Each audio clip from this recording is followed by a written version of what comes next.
2 आपण सभा घेतल्या. एक जन आशीर्वाद यात्रेत घेतली होती आणि त्यानंतर मला वाटतं ह्या निवडणुकीच्या आधी जेव्हा जे लवाद होतं लबाडांचं,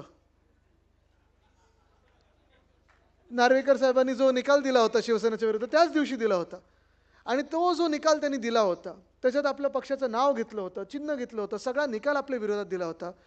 तरी देखील तिथे जे जमलेले हजारो पाटणचे लोक होते, स्थानिक तिकडचे रहिवासी होते, त्यांनी जे प्रेम दिलं, त्यांनी जे आशीर्वाद दिला, त्याच आशीर्वादावर मी कुठेही खचलो नाही. ताकद आपली दुप्पट झालेली आहे.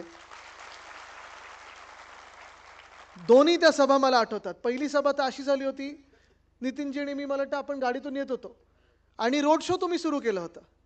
मडवी साहेब, हे ऐकण्यासारखं आहे, कारण खूप वेळा असं असतं की एखादा रोड शो आपल्याला दिसला, बाईक्स दिसल्या, 1001 बाईक्स दिसल्या की आपल्याला वाटतं ठीक आहे, आता सभा विस्कळीत होणार, एवढे लोक इथे आले तर तिथे किती लोक असतील. आणि मी सतत ह्यांना फोन करत होतो, हर्षदजींना बोललो, अरे तुम्ही कशाला रोड शो करताय, सभेचं काय सभेचं काय. ते बोलतात साहेब चिंता करू नका, सभा मोठी आहे. तरी मी थोडं चिडलेलो, मी रागवलेलो, मी हो तुम्ही उगाच काहीतरी सांगू नका मला, तुम्ही सभेची वाट नका लावू, मला सभा बघायची आहे, तुम्ही मला उगाच रोड शोमध्ये व्यस्त ठेवू नका. तो रोड शो पाऊण 1 तास चालला. तसं बसं आम्ही सभेच्या ठिकाणी पोहोचलो आणि समोरून फटाके दिसायला लागले. म्हणजे ठीक आहे, नुसतं फटाके असतील आणि आपल्यासोबत ती लोक असतील. तिथे गेल्यानंतर समोरचा रस्ता तुडुंब भरलेला, डावीकडे उजवीकडे रस्त्यात लोकच लोक, मागे लोक, आणि आमची रोड शोची लोक पोचायचे बाकी होते. मी कसं बसं त्या स्टेजवर पोचलो, पण एवढी गर्दी, डी नाही काही नाही, सगळीकडे चारी बाजूला लोक होती, गच्च्यांमध्ये, खिडक्यांमध्ये. आणि तेच वातावरण ह्या दुसऱ्या सभेत दिसलं आणि तेच वातावरण आत्ता जे मतदान झालेलं आहे त्याच्यातही दिसलेलं आहे आणि पुढच्या निकालात देखील दिसणार आहे. मी आज खास करून आभार मानायला आलो सगळ्याच पाटणच्या आपल्या लोकांचे, कारण आपण प्रेम दाखवलं, महाविकास आघाडीवर प्रेम दाखवलं, उद्धव साहेबांवर, उद्धव बाळासाहेब ठाकरे या व्यक्तीवर विश्वास दाखवलेला आहे, शिवसेना उद्धव बाळासाहेब ठाकरे या पक्षावर विश्वास दाखवलेला आहे. आणि जे मतदान झालेलं ते फार बोलकं आहे, येणाऱ्या काळाचे ते चिन्ह आहे. आणि मी तुम्हाला आत्ता सांगतोय, येणारं सरकार हे आपलं आहे आणि तिथून आपला आमदार देखील असणार आहे. तिकीट देण्याचं माझ्या हातात नाही, ते उद्धव साहेबांच्या हातात आहे. म्हणून नाव वगैरे जाहीर करू शकत नाही, पण नक्कीच आपला आमदार तिकडचा हक्काचा आमदार, आणि आपला आमदार म्हणजे आपल्या पक्षाचा तर आहेच, पण तुमचा आमचा सामान्य नागरिकांचा आमदार आपल्याला विधान भवनात पाठवायचा आहे. ज्याला मस्ती नसेल, ज्याला माज नसेल, खोटं बोलण्याची सवय नसेल, आणि जो नम्रपणे सर्वांसमोर झुकेल आणि काम करेल, असा आमदार आपल्याला पुन्हा एकदा तिथे पाठवायचा आहे. आज आपण पाहतो देशात जे परिवर्तन झालेलं आहे, आपल्याला कदाचित वाटत असेल त्यावेळी मी सगळीकडे बोलायचो, मी बोलायचो, संजय राऊत साहेब बोलायचे, नितीन सर बोलायचे, सगळेच बोलायचे, आम्ही सगळेच बोलायचो त्यावेळी की परिवर्तन घडणार, ह्या देशामध्ये बदल आपण घडवणार आणि आपण बदल घडवणारे लोक आहोत. आपला हा देश कधी हुकुमशाही पाळत नाही, हुकुमशहाला कधी डोक्यावर बसवत नाही. आणि ह्या गेल्या निवडणुकीत, लोकसभा 2024च्या निवडणुकीत आपण दाखवलं होतं, कितीही कोणी आपल्या डोक्यावर बसायचा प्रयत्न केला तरी आपण त्यांना डोक्यावर बसू देत नाही. हा भारत देश आहे, इथे तानाशाही चालत नाही, संविधान विरोधी लोक चालत नाहीत. त्यावेळी अनेक माझे मित्र सांगायचे, जेव्हा एक्झिट पोल पण आले तेव्हा पण माझे मित्र मला सांगत होते, अरे आदित्य तू काय बोलतोयस, 350 तर एक्झिट पोलमध्ये दाखवतात, 400 एक्झिट पोलमध्ये दाखवतात, तू राजकारणात असशील पण तुला कळतं का तू काय बोलतोयस. आणि मी सगळ्यांना सांगायचो की भाजप हा पक्ष 220 ते 240च्या पुढे जात नाही. ज्या दिवशी निकाल आले, मला अनेक मित्रांचे फोन आले की अरे तुझं काय वेगळं सेटिंग होतं का तिथे. मी बोललो, मी ज्योतिषी नाही आहे, मी कोणाचा चेहरा काही वाचू शकत नाही, पण मला लोकांच्या मनात काय आहे ते कळतं. गेले 10 वर्ष आपण एकाच व्यक्तीची मन की बात ऐकत होतो आणि आपल्याला वाटत होतं ही व्यक्ती मन की बात करते म्हणजे 100 कोटी जनता, 120 कोटी जनतेची मन की बात करते. पण नंतर आपल्याला कळायला लागलं, साधारणपणे 2023-24 पर्यंत लोकांचे डोळे उघडायला लागले आणि लोक बोलायला लागली होती की तुमच्या मनात जे आहे ते आमच्या हृदयात नाही, आमच्या मनात नाही आहे. तुम्ही जे बोलता ते भलतंच काहीतरी, आम्ही जे बोलतो ते काहीतरी वेगळं आहे. आम्ही जे बोलतोय ते आमच्या शेतकऱ्यांबद्दल बोलतोय, आम्ही जे बोलतोय महिलांबद्दल बोलतोय, महिला हिताबद्दल बोलतोय, जनहिताबद्दल बोलतोय, आम्ही तरुणांच्या नोकऱ्यांबद्दल बोलत आहोत, आम्ही बेरोजगारीबद्दल बोलत आहोत. तुम्ही जे बोलत आहात ते धर्माधर्मामध्ये वाद निर्माण करण्याची गोष्ट बोलत आहात. तुम्ही जे बोलत आहात ते जातींमध्ये वाद निर्माण करण्याची गोष्ट बोलत आहात. तुम्ही जे बोलत आहात ते लोकांना वेगळं करण्याचे बोलत आहात. डिवाइड अँड रूलचा तुमचा कायदा जो आहे तो आम्हाला मान्य नाही. परिणाम हा झाला, आपण पाहिलं असेल, जे उत्तर प्रदेश जिथून एका वेळी भाजपला 80 मधून 72 सीट आलेल्या, मागच्या वेळी देखील अशाच काहीतरी आलेलं, एक 7-8 कमी पडल्या होत्या. यावेळी भाजपनी उत्तर प्रदेशमध्ये जो निकाल प्राप्त केलेला आहे तो 50 की 54 वर अडकलेले आहेत. पण आपण पाहिलं असेल सपा आणि काँग्रेसला एक वेगळं तिथे मत मिळालेलं आहे आणि तिथे अयोध्येत देखील विजय हा इंडिया आघाडीचा झालेला आहे. आपण पहा ना, पूर्ण भारत देशात पहा, उत्तरेपासून दक्षिणेपर्यंत पहा, जिथे जिथे भगवान श्री राम स्वतः गेलेले आहेत, त्यांचा सहवास तिथे लाभलेला आहे, तिथे कुठेही त्या तीर्थक्षेत्रामध्ये भाजपची एक सुद्धा सीट निवडून आलेली नाही. कारण आपण जे इंडिया आघाडी म्हणून पाळतो ब्रीदवाक्य, ते भाजप पाळत नाही. आपलं ब्रीदवाक्य हेच आहे, रघुकुल रीत सदा चली आए, प्राण जाय पर वचन न जाय. आणि भाजप बोलतं की सगळं काही जाय पण सत्ता न जाय. हे असं चालत नाही. 2014ला ज्या प्रकारे आपण त्यांच्या सोबत होतो, 2019ला पण आपण एक संधी दिली होती. आपल्याला वाटलं होतं देशात काहीतरी वेगळं घडू शकेल. आपल्याला वाटलं होतं ह्या देशात काहीतरी भलं आपण करू शकू, लोकांचं शेतकऱ्यांचं भलं करू शकू, महिलांना सुरक्षा एक वेगळी आपण देऊ शकू. पण आज आपण पाहतोय जे गेल्या 10 वर्षात जे चित्र होतं, जी हुकुमशाही आपल्यावर लादली जात होती, जे पत्रकार आहेत त्यांना देखील माहिती आहे, त्यांनी काही वेगळं लिहिलं की त्यांच्यावर केस यायची. आता तो एक टेलिकम्युनिकेशन ॲक्ट येतोय, सगळे जे यूट्यूबर आहेत त्यांना ते आता डायरेक्ट आणत आहेत कायद्याच्या. हे सगळं जे काही चाललं होतं की आम्ही जे करू तोच कायदा आणि तुम्ही आमच्या विरोधात बोलायचं नाही, हे लोकांनी मोडून दाखवलेलं आहे. आणि आज आपण पाहत आहोत 303 वरनं ज्या भाजपला या देशाने पहिलं 2014मध्ये 282 दिले, नंतर 303 दिले, त्याच भाजपला आज 240 वर आणलेलं आहे. म्हणजे ह्या देशामध्ये कोणाची मस्ती चालत नाही, ना हुकुमशाही चालत आहे. आणि याचं कारण एकच आहे, जे वाटायला लागलं होतं की हे देश म्हणजे आमची प्रॉपर्टी, आम्ही काही केलं तरी चालेल, पक्ष फोडले तरी चालेल. आता मध्यंतरीच्या काळात निवडणुकीच्या आधी कोणीतरी बोलत होतं की मी पुन्हा येईन बोललो आणि 2 पक्ष फोडून आलो. त्याच्यानंतर एक परिवार फोडलं त्यांनी. पण आज निकाल काय दिला? आज तुम्ही विचार करा, जे इथे शिवसैनिक आहेत, कारण पाटणचे अनेक आपण वेगळ्या वेगळ्या विचारधारेचे इथे लोक असू शकाल, पण आज जो निकाल मिळालेला आहे आपल्याला, निकाल जो प्राप्त झालेला आहे महाराष्ट्रामध्ये, आपण शिवसेना म्हणून लढलो ते कसे लढलो. आज या मंचावर सगळे जे नेते आहेत, आपण सर्वांना देखील माहिती आहे आपण कसे लढलो. गेली 2 वर्ष आपल्या राज्यामध्ये एक घटनाबाह्य सरकार बसवलं गेलं. गेली 2 वर्ष आपल्या राज्यामध्ये कायदेसुव्यवस्था आपण पाहताय चिंदडे उडवलेले आहेत. गेली 2 वर्ष गुंडांचं राज्य, गेली 2 वर्ष गुंड जाऊन मंत्रालयामध्ये रील बनवतात, गेली 2 वर्ष कुठचाही कायदा पाळला जात नाही आणि गेले 2 वर्ष इलेक्शन कमिशन ऑफ इंडिया भाजपच्या ऑफिसमधून चालते की काय असं वाटायला लागलं होतं. आपला पक्ष 40 आमदार फोडले, 12 खासदार फोडले, मुंबईसारख्या शहरामध्ये 50 नगरसेवक फोडले. आणि हे सगळं करून जे जनतेने आपल्याला आशीर्वाद दिला, ज्या जनतेने आपल्याला प्रेम दिलं, आपण आज 9 वर आहोत या महाराष्ट्रामध्ये. एक सीट त्यांनी चोरलेली आहे, ती सीट पण आपण घेणार म्हणजे घेणारच. 10वी सीट आपण लागेल. पण जगातला सर्वात मोठा पक्ष म्हणणारा, त्यांचे मित्रपक्ष म्हणजे ईडी, आयटी, सीबीआय, गद्दार गँग आणि राष्ट्रवादीतून फुटलेली गँग, हे सगळं करून ते पण 9 वर आहेत आणि आपण पण 9 वर आहोत. ही महाराष्ट्राची ताकद आहे. आणि आज मी सांगत आहे की येणारी सत्ता आपली आहे, येणारा काळ आपला आहे. कारण आज महाराष्ट्रामध्ये जी राजकीय संस्कृती एक बिघडलेली आहे, जे वातावरण झालेलं आहे, कोणालाच पटत नाही आहे. आज तुम्ही मला सांगा, कुठच्या जिल्ह्यामध्ये समृद्धी आहे, सुख शांती समृद्धी आहे, तुम्ही मला सांगा. पुण्यासारख्या शहरामध्ये एका बाजूला आपण पाहतोय कोण पोर्शे घेऊन कोणाच्या तरी अंगावर घेऊन जाते, त्याला काय शिक्षा मिळते? निबंध लिहा. बरोबर आहे, नंतर बेल काय होते.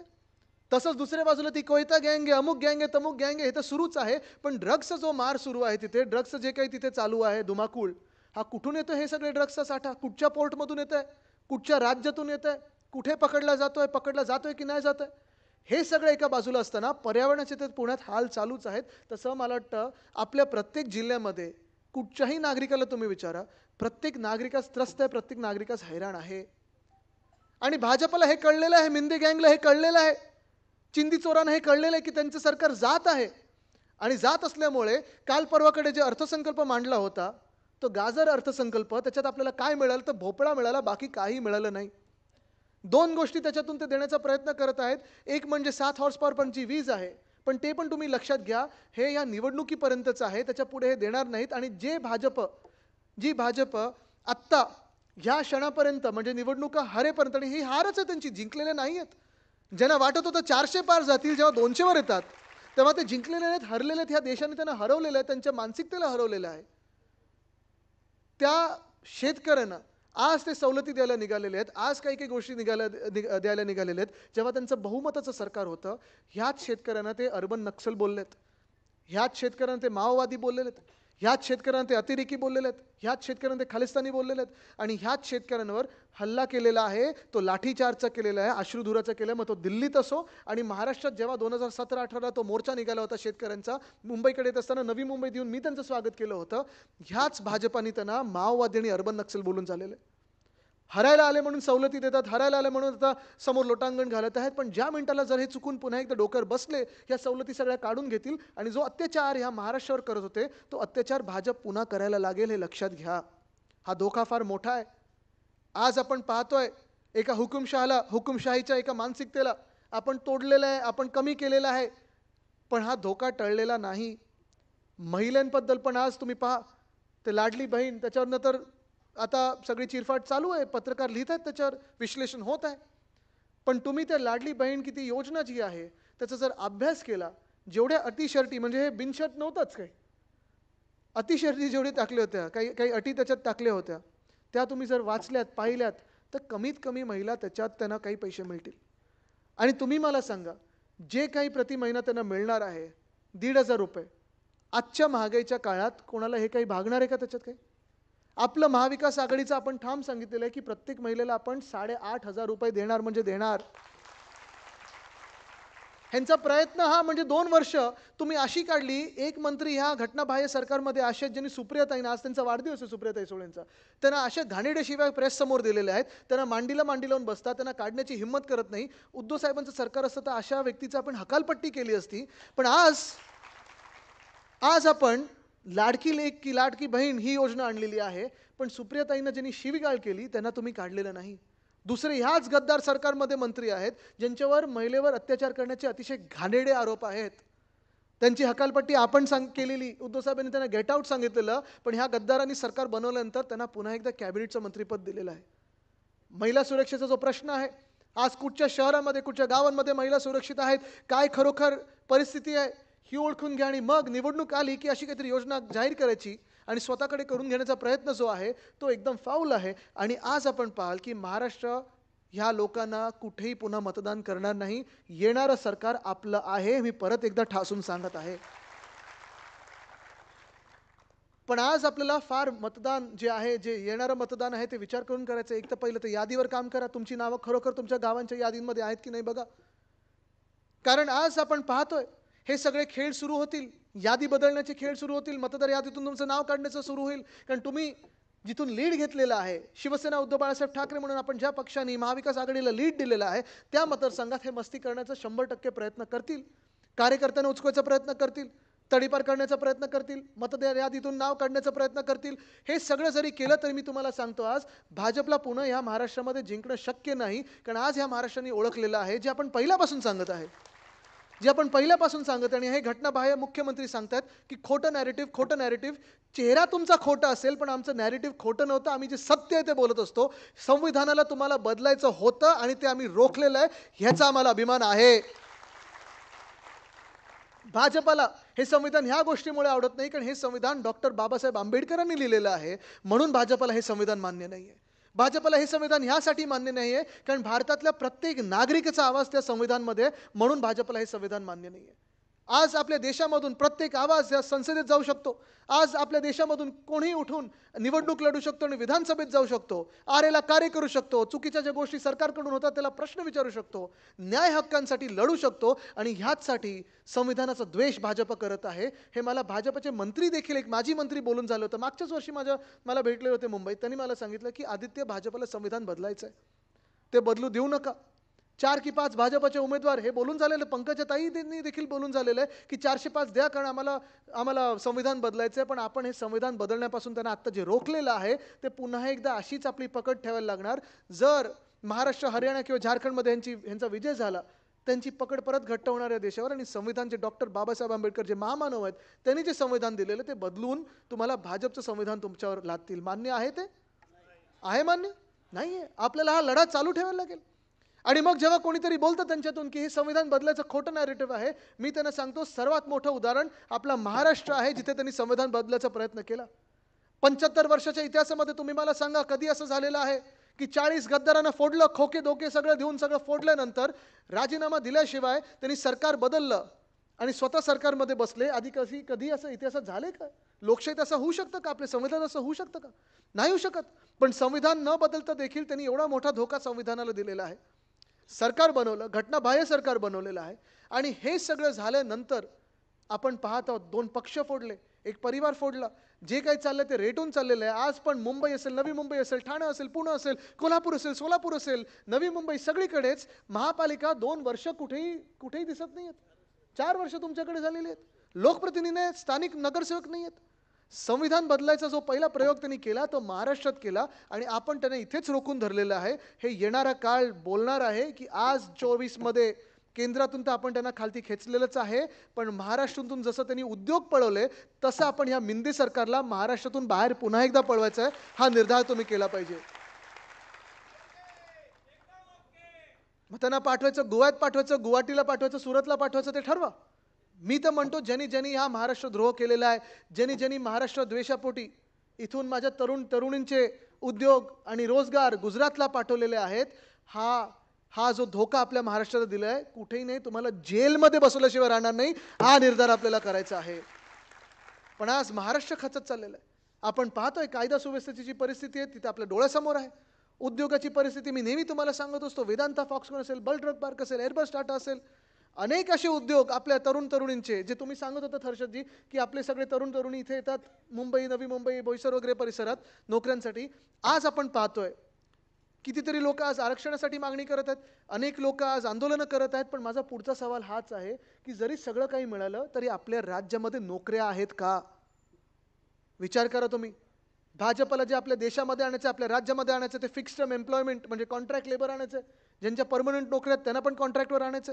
मग हे सगळं होत असताना सगळं काही लढून म्हणजे दोनदा हे सगळे आंदोलनं करतील, लढतील आणि डिवाइड अँड रूलमध्ये कदाचित भाजप जिंकेल.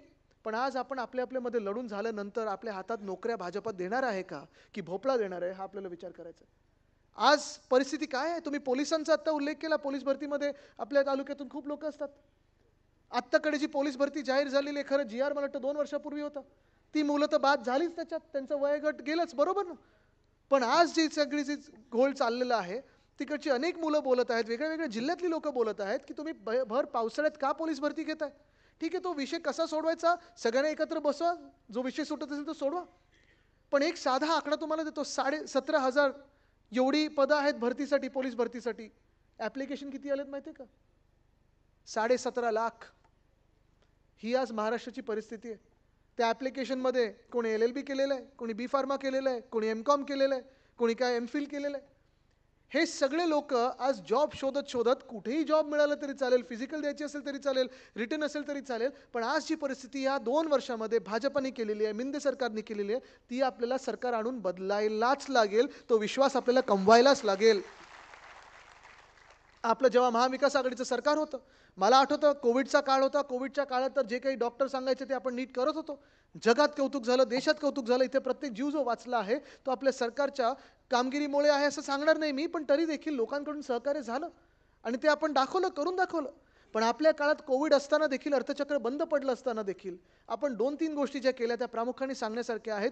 एक म्हणजे आपलं सरकार बनल्या उद्धव साहेबांनी जे वचन दिलं होतं कर्जमुक्तीचं, ते महाराष्ट्रात ज्या शेतकऱ्यांची 2 लाखापर्यंतची कर्ज होती ती आपण पुढच्या 3 महिन्यात सरकार बनल्या कर्जमुक्त करून दाखवली. ही आपली शिवसेना आहे. ज्यावेळी शेतकऱ्यांवर कुठचीही आपत्ती आली असेल, मग कधी अवकाळी पावसाची असेल, कधी गारपीटची असेल, कधी काही दुष्काळाची असेल, आपण ती मदत त्या शेतकऱ्यांच्या खात्यापर्यंत पोहोचवली. आत्ताचं सरकार कसं 2 रुपये 5 रुपये पोहोचवतं असं नाही, जे योग्य आहे ते शेतकऱ्यांना दिलं, जेवढं काही देऊ शकलो तेवढं दिलं.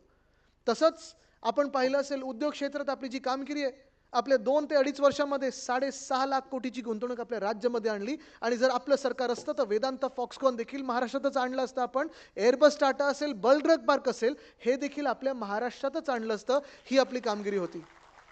पण भाजप आल्यानंतर काय झाले? बल ड्रग पार्क म्हणजे औषधं बनवायचं पार्क हे गुजरातला, आणि गुजरातमधून नुसतं ड्रग्ज इथे आणले, म्हणजे ड्रग इथे आणि बल ड्रग तिथे, अशी परिस्थिती सगळी ती केलेली आहे. राख रांगोळी बोलायचं तर रांगोळी तिथे आणि राख इथे, अशी ही परिस्थिती आपली केलेली आहे. आज मी तुम्हाला इथून पुढे निघायच्या आधी एक विचारत आहे, तुम्हाला ही परिस्थिती बदलायची आहे की नाही?